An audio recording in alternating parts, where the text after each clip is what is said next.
Muchas gracias, Ciro. Invito ahora a Luis y a Ciro a que nos acompañen en la mesa para estar a disposición de las preguntas que tengan a bien hacer, ya sea los participantes, los congresistas presentes o aquellos que nos acompañan en las redes sociales. Ciro, ¿puedo preguntar? Sí, con todo gusto, amigo Ciro. ¿No has tocado un medicamento confirmado por miles de personas, por lo menos en el Perú y en el mundo, como es la ivermectina? Segundo, de que en China, por ejemplo, salieron muchos pacientes de la UCI utilizando células madre mesenquimales, sobre todo y hematopoyéticas, porque tienen efecto inmunomodulador y atacan las células T reguladores. Es una forma de CAR T-cells, y aquí no se utilizó jamás. Y en China sacaba gente de las unidades de cuidado intensivo en la fase de la tormenta de citoquinas de la enfermedad. ¿Cuál es tu opinión?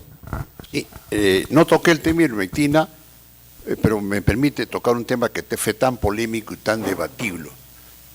Estudios de epidemiología antes del COVID, en zonas de África que se usaba años, se hizo un estudio de prevalencia de COVID. Es un estudio publicado, un gran estudio. Esas zonas de África tienen menos COVID y menos mortalidad. Estudio importante. Después vino la época de la pandemia, donde usamos hidroxicloroquina, cloroquina, ivermectina, ¿no? Y muchos metaanálisis, en fin, concluyeron que en realidad no ha servido en general para la fase aguda, salvo algunos casos que tú comentas. Pero en el long COVID, que era el tema específico, no hay estudios. O sea, no hay estudios todavía. Te mencionaba el último estudio. Es que te digo uno porque o pasaron de moda o simplemente requieren estudios sólidos y serios. Por ejemplo, la colchicina en el estudio que representé, yo la colchicina, te cuento amigo, yo la estoy usando en mastitis crónica, idiopática. Yo no uso prednisona, porque la prednisona genera problemas a largo plazo. La colchicina incluso se usó en el COVID, con buenos resultados. O sea, el tema es que hay mucha inseguridad en muchos temas. O sea, pues no niego ni oculto lo que tú dices. Y el tema de células madres, en la revisión que he revisado, he tenido data, pero habrá que revisar. A veces la literatura china no llega. Es otro tema también que hay que decirlo claramente. Gracias. Muchas gracias.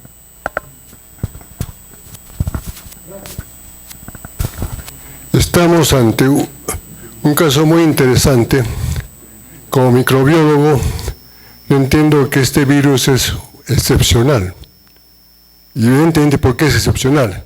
Porque de inmediato hace que haya una respuesta multisistémica. Y particularmente es importante porque el sitio de ingreso es el receptor de la convertasa 2.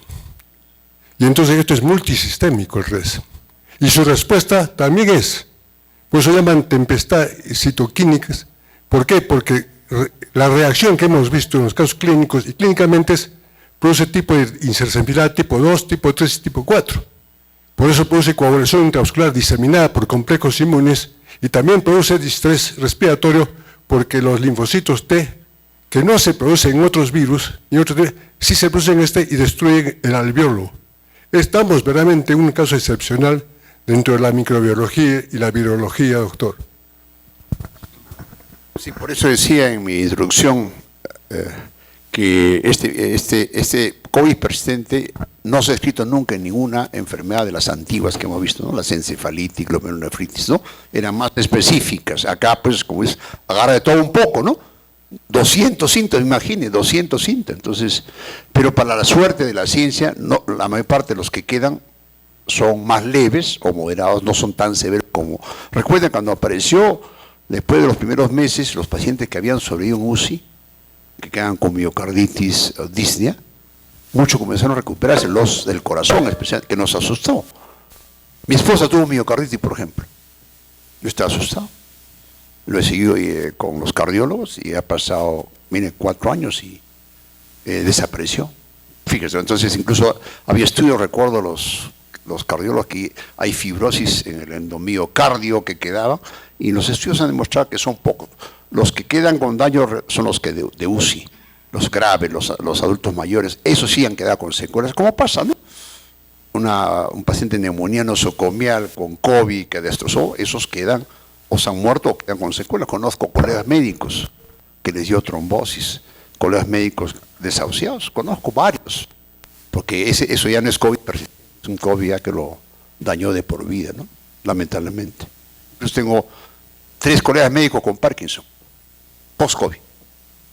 Entonces, ahí por eso este virus ha sido un virus no solamente malvado, sino desgraciado, ¿no? Todo lo que estamos aprendiendo. Y ojalá que esto, y hay drogas, como digo, que se están ensayando, ojalá que haya una droga, o drogas que permitan menos secuelas. Muchas gracias. ¿Alguna otra inquietud? Como me gusta Chagas, doctor Vázquez, claro, usted habló del seno diagnóstico, ya creo que no se emplea. Un tema que es reiterativo en los bancos de sangre en la práctica privada, los análisis que nos llega cada rato en los hospitales, Chagas positivo, Chagas en donantes, hechos a nivel del ministerio y la práctica privada. Cuando mandamos al INES es negativo. Entonces, ¿qué recomendaría usted a los laboratorios que se hacen en hospitales, incluso el seguro, que dicen Chagas? En mi opinión, de los pocos pacientes que han sido positivos, son escasos de los cientos que hemos visto. La técnica que se emplea en Arequipa o en Lima, que es la inmunofluorescencia, ¿cuál es el gold estándar? ¿Y qué hacemos con los kits que se compran? Realmente para mí son kits comerciales que no tienen ni sensibilidad ni especificidad. Quisiera que comentara por un tema de todos los días cuando nos mandan el Chagas positivo y no corresponde. Bien, el tema es que la reacción de fijación de complementos sería el gold estándar. El tema es que ya no lo hace, porque requiere de laboratorios muy bien preparados. Entonces lo que vienen son los kits, ya sea para ELISA, ya casi tampoco viene de hemoaglutinación indirecta, porque tenía un problema, detectaba inmunoglobulina G y M, mientras que el ELISA y la IFI sí detectan por separado anticuerpos, inmunoglobulina G y M, para fase aguda y para fase crónica. Pero ¿cuál es la norma? La norma es que debe hacerse 2 pruebas. Con una prueba no es suficiente para detectar infección crónica. Tiene que hacerse 2 pruebas. Ahora, el seno diagnóstico es una prueba fastidiosa, pero tiene 100% de sensibilidad en la fase aguda. En la fase crónica, 60%. Entonces, sí, pero hay que hacerlo bien el seno diagnóstico. O sea, tener las chirimachas de tercer estadio en lugares adecuados, que se les alimenta con sangre de ave para estar seguros de que no han estado infectadas, porque las aves son refractarias al T. cruzi, y entonces se aplica sin alcohol, sin nada, en la piel, se puede poner en los 2 brazos, y el tema es que después hay que ponerle una cremita corticoide. Bueno, pero es súper efectiva. Pero entonces la recomendación, 2 pruebas positivas, IFI y ELISA. Si las 2 pruebas son positivas, tienen que estar infectadas. Una pregunta, aprovecho un minuto, Pedro. Hay 2 drogas para Chagas, el benzimidazol y el nifurtimox. Yo casualmente tomé 90 días por esa minoculación que tuve, ¿no? Y yo manejaba estos años en Cayetano como 10 pacientes con nifurtimox. Chagas, otra enfermedad desatendida por el mundo. ¿Qué drogas nuevas o manejamos las mismas de siempre? Bueno, las mismas. El tema es que nifurtimox lo producía Bayer y es desatendida, pues no le conviene producir un medicamento para gente pobre. Y entonces dejó de producir el nifurtimox. Entonces apareció el benzimidazol, que se ha estado utilizando y el ministerio lo daba. Pero ¿qué ha pasado? Que Brasil tiene muchos casos todavía de Chagas. Y entonces el gobierno brasilero le ha comprado la patente a la Bayer. Y por un tiempo no hemos tenido nifurtimox y ahora sí hay nifurtimox. Entonces, eso es una cosa favorable para el tratamiento de estos pacientes, ¿no? Muchas gracias. Sí, por favor. Sí, felicitarlos por sus presentaciones. Al doctor Maguiña. Doctor Maguiña, el long COVID, el COVID persistente, en lo que ha revisado, ¿han identificado qué factores o a qué se ha asociado la presentación de esto, por decir, edad, comorbilidades, severización? ¿Hay algunas condiciones que han asociado que haya mayor probabilidad de que hagan COVID prolongado? Gracias. Sí, casualmente, en mérito al tiempo hice lo más concreto. El consenso es mujeres, pacientes con cuadros más graves, pacientes que han tenido 2 o más episodios y obesidad, que son los 4 factores que se repiten en casi todos los estudios, ¿no? Antes mujeres no se consideraba, pero en España otros estudios revelaron que sí. Y la obesidad ratifica, el obeso se complica más, ¿no? Por eso siempre a mis pacientes obesos le digo la cifra 230. Mi doctor, ¿qué significa 230? Para que no se olviden. El obeso va a tener 230 enfermedades asociadas. 200. En piel, 13. Aparte de asma, de cáncer, de gota. Entonces, obeso es igual a 230. Y en el COVID persistente también se da. O sea, mujeres, obesos, pacientes graves y que han tenido más de 2 o 3 infecciones persistentes, que es el consenso actual para que tengan. Pero hay cuadros leves que lo tienen también, felizmente pocos. Hay que decirlo para que la gente no se asuste. Muchas gracias. Sí, por favor. Solamente una cosa que es importante. Generalmente se daba tratamiento a los pacientes chagásicos agudos y no a los crónicos. Y Werner App, chileno, demostró la persistencia parasitaria. Es decir, si yo le hago seno diagnóstico o todas las pruebas, para buscar el parásito no se encuentra, pero por PCR sí se encuentra. Quiere decir que hay mínima cantidad de parásitos que circulan en sangre y que desencadenan la autoinmunidad. Entonces, es necesario darles tratamiento. Por eso es que este tema es fascinante. Por ejemplo, yo tengo toxoplasmosis, un tema también grave, que vemos forma ocular y vemos en VIH los famosos pacientes con parálisis. Hasta hace años se daba 45 días con sulfas, ¿no?, para las secuelas. Resulta que un estudio hace años publicó que estos pacientes algunos caían porque quedaba el parásito durmiendo. Y un estudio grande que publicaron diciendo, denle corticosteroides por años. Es lo que hacemos hoy día. Desde que damos tratamiento a toxoplasma persistente, los pacientes tienen menos reactivación de la corioretinitis. O sea, hay ejemplos, ¿no?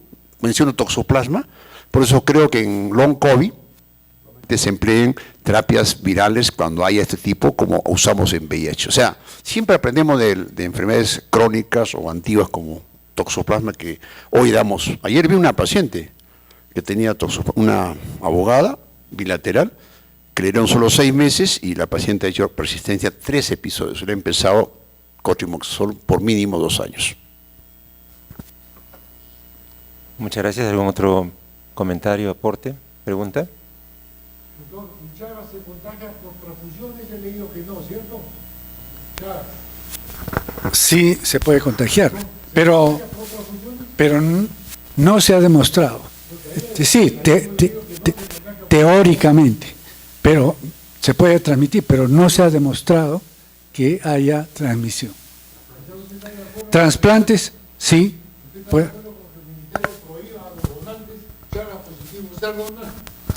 Es que el tema es que qué es Chagas y qué es infección por T. cruzi. Yo creo que de ahí parte el concepto erróneo. La infección por T. cruzi quiere decir que el paciente tiene el T. cruzi presente o, como hemos dicho, muy poca cantidad que no tiene importancia, pero sale serología positiva. El hecho de que tenga serología positiva no quiere decir que tiene parásitos en sangre. Y entonces, ¿cómo va a transmitir la enfermedad si no tiene parásitos en sangre? Solamente tiene anticuerpos. Entonces, en ese caso no va a transmitir. Por eso es que nosotros no hemos podido demostrar que un paciente donador de sangre le transmita la enfermedad a otro. Porque si no sería... No hemos podido demostrar tampoco. Hay varios estudios que se ha hecho senodiagnóstico en recién nacidos para ver si le ha transmitido la madre. No. En Chile sí tiene. Pareciera que hay un problema de cepa. o la altura, no se sabe, pero aquí en el Perú nadie ha demostrado transmisión congénita. Tengo una pregunta y un comentario. Mi pregunta es, bueno, ¿qué piensa de lo que voy a decir? Primero, de que lo que uno no busca no encuentra. Esa es mi primera observación. Conozco de casos en Iquitos, en zona de selva, pero el Perú no tiene un programa de vigilancia específico de Chagas fuera del sur del país. En los estudios que he hecho de captura de murciélagos y búsqueda de patógenos, hemos encontrado Trypanosoma cruzi de la variante que produce Chagas en glándulas salivales de murciélagos mordedoras hematófagos a personas. Eso está publicado en el año 2017. El doctor Náquira fue muy amable de revisar con el equipo el primer borrador, y él fue el que nos sugirió que no bastaba con la detección de anticuerpos y que busquemos en glándulas salivales, y encontramos. Es algo conocido, publicado, se ha presentado al Ministerio de Salud, etcétera. No he visto ningún cambio en política pública. Claro que existe lo de ciencia de implementación y que alguien que sea el que haga la abogacía de lograr eso. Pero sin embargo no ha habido cambios, pero hay una evidencia que sugiere que hay que mirar en la posibilidad de transmisión a través de murciélagos hematófagos. Y no lo he mencionado porque en la charla de la mañana no era de eso, pero siempre digo, el contacto íntimo entre un animal y una persona más largo y más frecuente en el mundo y en cualquier situación es la mordedura de murciélagos vampiros a personas. Son por lo menos 20 minutos cuerpo a cuerpo donde le están pasando la lengua en la herida a una persona. Puede sonar diferente, raro, gracioso, pero eso es. Y ocurre todos los días en miles de niños en la Amazonía. ¿Hay casos? ¿No hay casos? No lo sé, el murciélago mordedor, pero es una situación que merece darle una mirada. Y yo soy especialista en rabia y le he pasado a especialistas, al público que ve la parte de infectología, pero es un capítulo abierto, una puerta abierta para investigar. Entonces mi pregunta es, ¿qué opinión le merece de lo que estoy comentando? Sí, efectivamente, doctor. Si no, un fenómeno poco frecuente puede ser como que no existe, pero si uno sigue insistiendo en los trabajos puede encontrar datos importantes. Y otra cosa, que hay enfermedades frecuentes que no tienen importancia para los investigadores o para los clínicos y también pueden pasar desapercibidas. Entonces, lo que quiere decir que debemos ser más acuciosos en las investigaciones, más a ampliar nuestras investigaciones a situaciones que no son las comunes, y de esa manera podríamos aclarar los temas que usted está mencionando. Muchas gracias. ¿Alguna otra pregunta? Bueno, estamos ya con la hora cumplida. Yo quiero agradecerles al doctor Luis Vázquez y al doctor Ciro Maguiña por sus excelentes presentaciones, por este debate tan enriquecedor con los aportes vuestros y también entre ellos. Y solamente quisiera hacer una reflexión final sobre este tema de las enfermedades, decía Luis, no reemergente, sino desatendida. Y el riesgo de esa desatención es que efectivamente se refleje más adelante en un debilitamiento de estas estrategias de prevención que puede finalmente traer ahí sí la reemergencia. Y cuando hablamos de desatención, hay desatención en diferentes niveles. Hay desatención de los políticos, que muchas veces nosotros señalamos, pero también muchas veces hay desatención del propio grupo investigador, del grupo médico, que simplemente ya deja de preocuparse por temas que quizás no son los más llamativos, interesantes o impactantes. Y creo que de alguna manera los dos problemas que hemos visto esta tarde han tenido eso en común, ¿no? En diferentes formas y ángulos, una con una historia ya larga y la otra una historia muy corta, pero que en el fondo reflejan justamente lo complejo que es el comportamiento de los pacientes, de nosotros los médicos y de los que toman las decisiones de mayor nivel ante este problema de salud pública. Muchísimas gracias a todos, muy buenas tardes, pasamos a la siguiente mesa.